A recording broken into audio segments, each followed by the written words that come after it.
Hello guys and welcome back to IBTS once again. आज जो है हम हमारी हिमाचल की जो एंशंट हिस्ट्री है उसके लिए हमें क्या सोर्स जो है हम यूज करते हैं, हम उसके बारे में जानेंगे। ठीक है, तो हमारे लिए हिस्ट्री को पढ़ने से पहले सोर्स पढ़ना जरूरी है और मैं इसको थोड़ा सा एलेबरेट करके पढ़ाऊंगा ताकि आपको सोर्स के साथ साथ थोड़ी और चीजें भी साथ साथ समझ आ जाए। ठीक है, तो शुरू करते हैं हमारी एंशंट हिस्ट्री के सोर्स। अब हमारे लिए सोर्स पढ़ना जरूरी क्यों है, पहले ये समझते हैं। हमारा हर टॉपिक हर वीडियो क्यों से शुरू होता है, तो क्यों पढ़ना है हमें सोर्स। मान लीजिए आपको आपके बचपन की कोई याद जो है उसको याद करना है, आपको आपके बचपन की मेमोरीज को याद करना है। आप क्या करेंगे, आप कुछ ऐसे ऐसी चीज ढूंढेंगे जो आपने ड्रॉ की हो। आप घर वालों से पूछेंगे कि क्या मेरा कोई खिलौना बचा हुआ है, टूटा हुआ खिलौना बचा हुआ है। कोई ऐसा दीवार पे मैंने निशान बनाया जो मेरा बचा हो। क्या मैंने जमीन खोद के उसमें कुछ अपना खजाना जो है वो दबाया था कि नहीं। कितनी सारी चीजें करते हैं बचपन में। तो जब अगर हमें अपनी हिस्ट्री को जानने के लिए इस तरह की चीजें करनी है, तो जब हम किसी नेशन की हिस्ट्री पढ़ते हैं, स्टेट की हिस्ट्री पढ़ते हैं, तब भी हम वैसे ही करते हैं। जब हमें अपने बचपन का कुछ याद करना हो कि हाँ किस तरह की मेरी राइटिंग थी, तो हम बचपन की कॉपी उठा लेते हैं। फर्स्ट क्लास में मैं कैसी ड्राइंग करता था, क्या मैंने कहीं पे कुछ बनाया था, क्या मैंने किसी दीवार को गंदा किया, ये सब याद करते हैं। वैसे ही जब हमें स्टेट की हिस्ट्री पढ़नी है, हिमाचल की हिस्ट्री पढ़नी है, इंडिया की हिस्ट्री पढ़नी है, तो हमें कुछ सोर्स को फॉलो करना पड़ेगा। अच्छा जी, किस तरह के सोर्स को फॉलो करना पड़ेगा। जैसे आज हम लोग हैं, अगर 10,000 साल बाद कोई लोग होंगे, उनको हमें हमारे बारे में कुछ पता करना होगा तो कैसे देखेंगे। अच्छा, इन्होंने किस तरह की बिल्डिंग्स बनाई थी, ये देखेंगे किस तरह की बिल्डिंग्स बनाई थी, कितने ये एडवांस थे। 10,000 साल बाद तो लोग और एडवांस हो जाएंगे। आप सोचिए कि फ्यूचर वालों को ये देखना हो कि आज हम लोग कैसे हैं, तो वो क्या क्या देखेंगे। वो देखेंगे कि हमारा बैंकिंग सिस्टम कैसा था, लोगों के पास गूगल पे था कि नहीं। वो देखेंगे ये जो है आपका बिल्डिंग का स्ट्रक्चर्स कैसा था। अच्छा, टीचर्स कैसे थे, इनका नेटवर्क कितना अच्छा था, लोग किस तरह के थे, सोसाइटी का जो स्ट्रक्चर था वो किस तरह का था, ये सब देखेंगे। इसी तरह हम जब एंशियंट हिस्ट्री पढ़ेंगे तो एंशियंट हिस्ट्री में भी तो कुछ लोग रहे होंगे, वहां भी तो कुछ लोग रहे होंगे, उन्होंने भी तो कुछ ना कुछ किया होगा। तो वो किस तरह के हथियारों का यूज करते थे, क्या उन्होंने वो कुछ लिख के गए, क्या वो लिटरेट थे, क्या सिविलाइजेशन थी या नहीं, क्या फिर उन्होंने एनिमल्स का यूज किस तरह से किया, उनका जो बिल्डिंग का स्ट्रक्चर था वो कैसा था, ये सब देखते हैं। तो सोर्सेस पढ़ने से पहले अगर मैं थोड़ा सा इंट्रोडक्शन शुरू से दूं, तो अगर मैं बात करूं आपकी प्री हिस्टोरिक टाइम की, ठीक है, इसको मैं पीएच लिख रहा हूँ। प्री हिस्टोरिक टाइम में अगर आप देखेंगे तो ये स्टोन एज की बात हो रही है। ठीक है, वहां पे इतनी ज्यादा डेवलपमेंट थी नहीं, सब कुछ स्टोन से चलता था, पत्थर से आग जला रहे थे और आदिवासियों की तरह हम घूम। उसके बाद हमारा पहली बार जब हमारा सिविलाइजेशन से जो है हमारा अगर कहीं टांका भिड़ता है, तो वो भिड़ता है हमारा जी IVC, इंडस वैली सिविलाइजेशन में। इंडस वैली सिविलाइजेशन में क्या होता है कि इंडिया में पहली बार कुछ सिविलाइजेशन होती है, और उस टाइम पे अगर आप देखेंगे तो IVC के साथ बहुत सारी और भी सिविलाइजेशन दुनिया में चल रही थी। फॉर एग्जाम्पल मेसोपोटामिया में चल रही थी। तो अगर मैं IVC की बात करूं, तो यहाँ पे इसको सिविलाइजेशन क्यों बोलते हैं, इस सिविलाइजेशन इसलिए बोलते हैं क्योंकि यहाँ पे इनके पास लिटरेचर आ गया था। ये लोग जो थे लिटरेट थे, ये पढ़ना लिखना जो है वो जानते थे।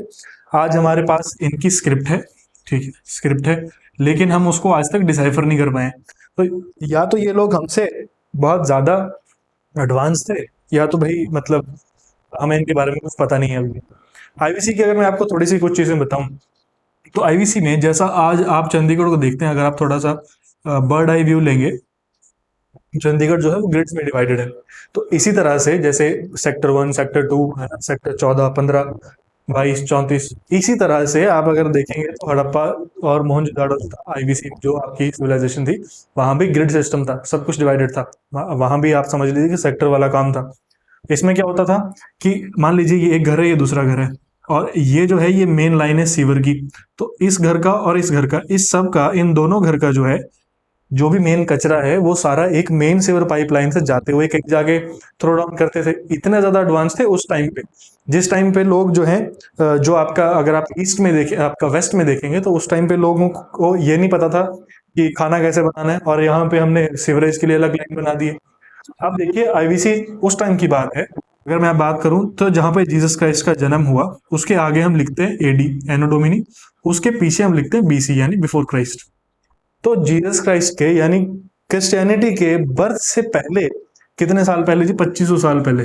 2500 साल पहले हमारे लोगों ने जो है यहाँ पे सीवरेज बनाना शुरू कर दिया था। यहाँ पे एग्रीकल्चर शुरू हो गया था। कॉइन्स मिलते हैं हमें, कॉइन्स मिले एक्सकेवेशन में, मतलब ट्रेड अच्छा था। हमें कॉइन्स ओमान के भी मिले हैं, दिलमुन के मिले हैं, मेसोपोटामिया के मिले हैं। हमें गोल्ड मिलता है साउथ से, राजस्थान से, कॉपर मिलता है गुजरात से मिलता है। ये सब हमें मिलता है आईवीसी में। इतना सब कुछ मिलता है, वो भी जीसस क्राइस्ट के जन्म से 25 साल पहले। उसके बाद हम देखते हैं कि हमारे पास वैदिक एज आती है। वैदिक एज, वैदिक एज में हमारे क्या होता है, मेन आपको वैदिक से वेद याद रख सकते हैं। ऋग्वेद आता है आपका, पुराण आपके आने शुरू हो जाते हैं, रामायण है, महाभारत है। फिर इसी महाभारत में हम देखते हैं, महाभारत में कुछ चीजों का उल्लेख जो है वो आपके 4 जनपद जो है उनका उल्लेख है, जो उस टाइम पे हिमाचल में थे। 4 डिस्ट्रिक्ट की तरह आप इनको समझ सकते हैं। ठीक है, कुलूता था, ठीक है, त्रिगर्त था। ये सारे 3-4 डिस्ट्रिक्ट जो थी वो आपकी हिमाचल में थी उस टाइम पे। कलिंद था। तो ये सब वैदिक एज की बात है। हमने उस टाइम पे वेद लिखने शुरू कर दिए थे जब तक क्रिश्चियनिटी जो है उसका जन्म नहीं हुआ था। इसीलिए जो है हमारा जो भारत है वो इतना एनरिच्ड है, सिर्फ एक धर्म से नहीं बल्कि बहुत सारे धर्मों से। हमने जो है इस धर्म की शुरुआत, पुस्तकों की शुरुआत इस बारे में बहुत पहले हो गई थी। ठीक है, ये बात है। तो यहाँ पे वैदिक एज आती है, फिर लेटर वैदिक एज आती है जहाँ पे एग्रीकल्चर जो है और बढ़ जाता है। थोड़ा सा आपका जानवरों से थोड़ा सा प्रेशर कम हो जाता है, थोड़ा सा, ठीक है, ज्यादा नहीं। यहाँ पे ये चल रहा होता है, फिर बुद्धिज्म आ जाता है, फिर जैनिज्म आ जाता है। तो मेरा ये समझाने का मतलब ये है कि आप देखिए ये सब लोग कुछ ना कुछ तो निशान छोड़ के गए होंगे कि हम यहाँ पे हैं। अगर मैं आपको इनकी स्क्रिप्ट की बात करूं, हड़प्पा की स्क्रिप्ट की बात करूं, तो इनकी स्क्रिप्ट कुछ इस तरह की है। आप देख सकते हैं इस तरह का जो आपका आज इसका साइन है, सॉरी, जो आपका आज इसका साइन है, ठीक है, वो भी आपको देखने को मिलता है। जो आपका स्वास्तिका का चिन्ह है, और भी आपको मान लीजिए इस तरह का स्ट्रक्चर देखने को मिलेगा कुछ। तो ये सारे जो इनकी स्क्रिप्ट थी, तो ये स्क्रिप्ट छोड़ के गए, कॉइन्स छोड़ के गए। कॉइन्स का हमें फायदा बहुत ज्यादा है, वो हम यहाँ देखेंगे। तो ये सब लोग कुछ ना कुछ तो छोड़ के गए होंगे, उसी के थ्रू हम हिस्ट्री का पता लगाते हैं। अब देखते हैं कि हमारे पास हिस्ट्री के मेन जो 2 सोर्स हैं उनको मैं दो जो डिविजन हैं उसमें हम इसको देख लेते हैं एक बार। इसमें क्या है कि आर्कियोलॉजिकल जो है आपके 2 सोर्सेज की, मेनली हम इसको 2 डिविजन्स कर सकते हैं इसकी, एक आर्कियोलॉजिकल, एक लिटरेरी। पहले इनके सब पॉइंट्स देख लेते हैं, फिर उसको एक्सप्लेन भी कर लेंगे। आर्कियोलॉजिकल सोर्सेज जो हैं उनमें आप देखेंगे तो स्टोन्स आते हैं, टूल्स आते हैं। आर्कियोलॉजिकल सोर्सेज यानी जो खुदाई करके आप निकालेंगे, आर्कियोलॉजिकल सर्वे ऑफ इंडिया है ना, वैसे ही। जैसे अगर आप कांगड़ा के फोर्ट में जाएंगे तो वहां पे एएसआई ने जो है, एएसआई की प्रोटेक्शन के अंडर है, तो एएसआई की प्रोटेक्शन के अंडर है, माने वो नेशनल इंपॉर्टेंस का जो है मॉन्यूमेंट है वो कांगड़ा का फोर्ट जो है। आप देखिए स्टोन्स हैं, टूल्स हैं, कॉइन्स हैं, कॉइन्स से हमें काफी कुछ पता चलता है। बिल्डिंग्स, जितने भी सारे फोर्ट्स हैं, जो पुरानी बिल्डिंग्स रही हैं, किस तरह का स्ट्रक्चर था, कितने जो लोग हैं वो कितने ज्यादा डेवलप्ड थे, क्या उनको मेटल्स का आइडिया था, क्या उनको स्ट्रक्चर ब्रिक ले करने का आइडिया था।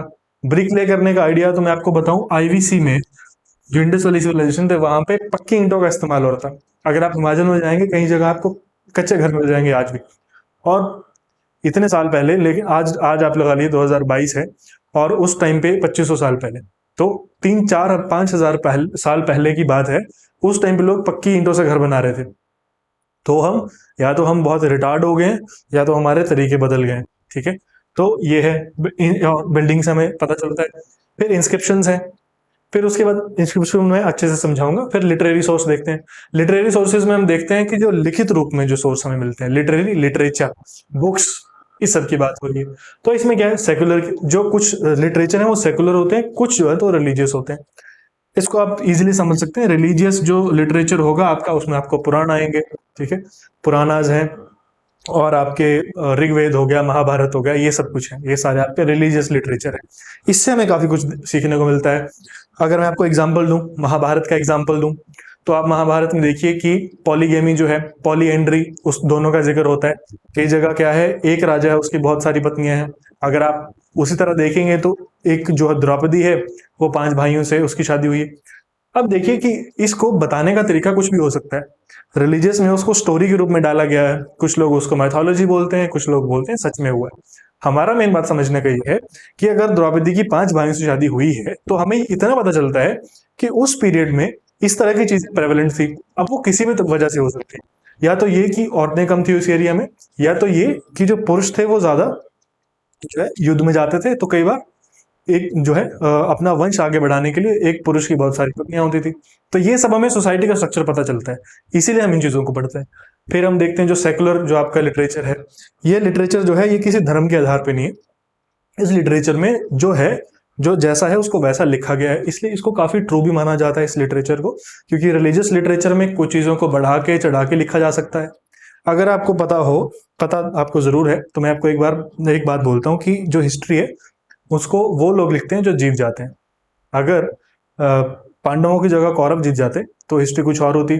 कौरव लिखते कि जो द्रौपदी है वो मुझ पे हंसी थी जब मैं उनके घर गया था, ठीक है, उन्होंने मेरी बेइज्जती की। इस तरह से तो उनका जो आपका माइंड सेट है, जो आपकी चीजें हैं जिस तरह से बताई गई हैं, उनकी क्रोनोलॉजी कुछ और होती, उसको किसी और तरह से बताया जाता, और पांडवों ने किसी और तरह से बताया। उसी तरह जो आपकी ब्रिटिश और इंडिया की हिस्ट्री है, अगर इंडिया अपनी हिस्ट्री खुद लिखेगा तो वो आपको ऐसे ऐसे नाम सुनने को मिलेंगे जो आपको ब्रिटिशर्स कभी सामने आने ही नहीं देंगे, ठीक है। तो हिस्ट्री वो लिखता है जो जीत जाता है। इसलिए एंशिएंट हिस्ट्री ऑफ इंडिया में बहुत ज्यादा जो है इतना ज्यादा हमें कॉन्फिडेंस नहीं है, क्योंकि हमारे पास बहुत ज्यादा स्ट्रक्चर्स जो हैं वो बचे नहीं हैं। यहाँ पे प्रिंसेस फ्यूडल सिस्टम बहुत देर तक रहा, 1950s के बाद भी रहा। कुछ प्रिंसली स्टेट्स तो अलग ही थी, बिलासपुर बाद में आई 1954 में जब आई। तो क्या था कि उन्होंने इस तरह की चीजों को प्रोटेक्ट करने के लिए कुछ किया नहीं जब तक इंडिया आजाद हो गया।